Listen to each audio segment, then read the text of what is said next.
Hello, in this video, I will explain to you on to find out what is V1 and what is V2 using nodal analysis. So our goal is to find out what is V1 here. So what is V1 and then what is V2. And we will use nodal analysis for this one. Nodal analysis.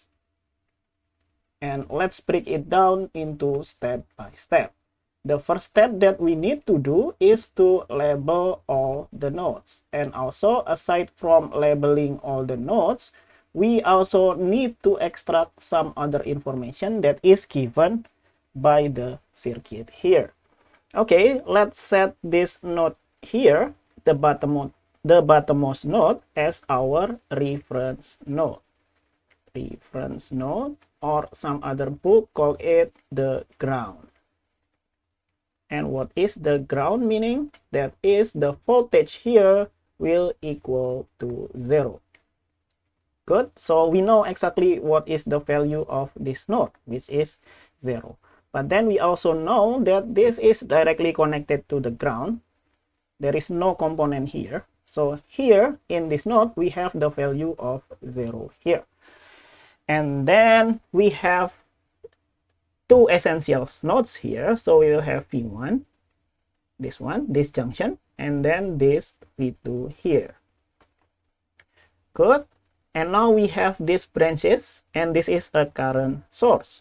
So we can just assume, we know that this branch here has the current of 5 ampere. So we will have this, and eventually it will goes there, right? Because it will turn in this corner here, and I will have 5 ampere.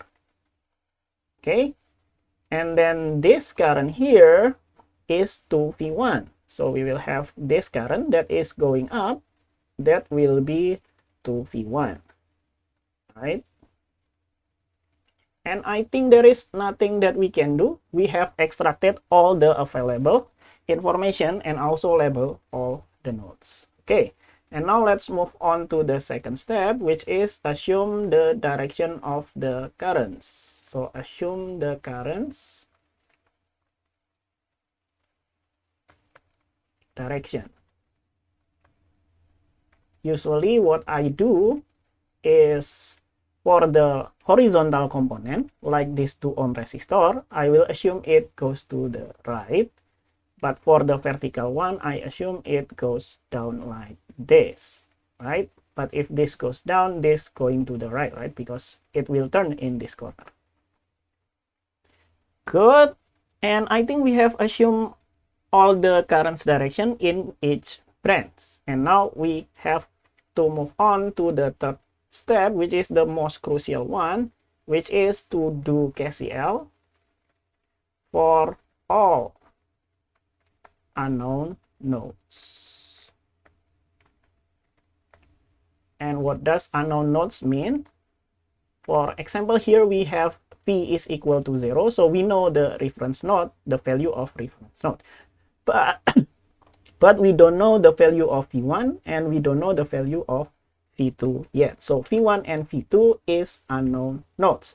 So we need to do KCL at V1 and then KCL at V2. Let's do exactly that. So we need to do KCL at V1. What does KCL say? KCL says that the sum of the current that goes in will equal to the sum of the current that goes out, right? What is the current that goes in? This one here. Okay, we will have 5 ampere there. So we will have 5. Right? And this is the current that goes in. And that is the only current that goes in. So we will have to put the equal sign. So we move on to the currents that goes out. Okay, the current that goes out, the first one is this current here, right? But we don't know the value yet. But we know that this is V1 and this is V2, right? The current comes from V1. And then the current goes to V2. So I will have V1 minus V2. But then this is voltage. Remember, we need current. So to get current from voltage, we divide it by the resistance. The resistance between them is 1. Good. And now the other currents that goes out is this one here, or this one. It is the same because it is in series. And we will have that current here as the current comes from V1. And then the current goes to the reference node. So I will have minus 0 because we know exactly the value of this node here. But remember, we need current, but this is voltage. We need to divide by the resistance between them, which is 2. And then we multiply both sides here by 2 to get rid of this denominator, right? 5 times 2 is 10.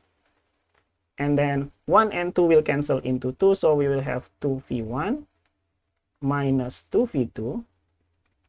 And then 2 and 2 will cancel each other, so we will have V1 here.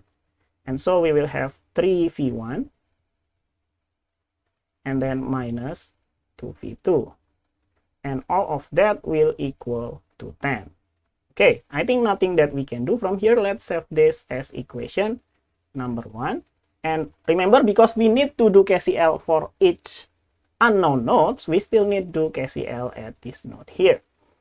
Let's do exactly that. We need to do KCL at V2. What does KCL say? KCL said that the sum of the current that goes in will equal to the sum of the current that goes out. Okay, let's see here. There are two currents that goes in, right? This one and this one here. Okay, let's start from this one first. And that current is, okay, let's start. The current comes from V1. And then the current goes to V2. So I will have minus V2. And remember, we need current. So we divide the voltage by the resistance between them, which is 1. Okay, let's move on to this current here. Remember, this is a current source with the magnitude of 2V1, right? So that is 2V1 is already current. It's not voltage here. So we'll have plus 2V1. Good. And I think that is all the current that goes into V2, right? We have 2 and we have 2 terms here. So it's checked. So we will move out to the current that goes out, which is this one here. Okay, let's see what can we do. And I think we will have V2. The current comes from V2. And then the current goes to this reference node, which is 0. And then let's divide that by the resistance between them, which is 2. Okay, we can multiply both sides by 2 to get rid of all the denominator. So we will have 2V1 and then minus 2V2 from this term here. And then 2 multiplied by 2 is 4. So I will have plus 4V1. And then 2 and 2 will cancel each other. So we will have V2 on the right hand side. And I think we can just move things around. So I will have 6V1 and then minus 3V2, and that will equal to 0. And I think we can save this as equation number 2. Okay, now we have two equations with two variables. So we can do the fourth step, which is to solve the equation. And how to do that? And I think I will do the fastest way, which is to use calculator. Okay, maybe let's clean up the things and I will show you on how to use calculator to solve this equation. Okay, we have two equations with two variables. Actually, you can solve this manually using elimination, substitution, or something else. But I think the fastest way to solve this is by using calculator. Why? Usually in circuit analysis course, you can bring your calculator into the test. So why not just use it for solving complicated tasks, right? So let's do exactly that. And I have this Casio FX570 here. And let's set this up here as our equation solver, which is number 5. And I have two variables, so I will have number 1. And so we will have this matrix, and all that we need to do is just to input all the coefficients. So I will have 3, and then minus 2, and then 10. And that's all for the first equation. And let's move on to the second one. I will have 6, and then minus 3, and then 0. Okay, so we will have our value, the x value will be our P1, right? So we will have P1 here as minus 10. So we will have P1 as minus 10. And how about the unit? This is ampere and this is ohm, all in the SI unit. So this has to be in volt, right? And what is V2? V2 is the Y value in the calculator, right? So we will have minus 20. So that is the second value that we need to find out. And I think we have achieved our goals, right? Because the goal is to find out what is V1 and then what is V2, which is this value for V1 and this value for V2.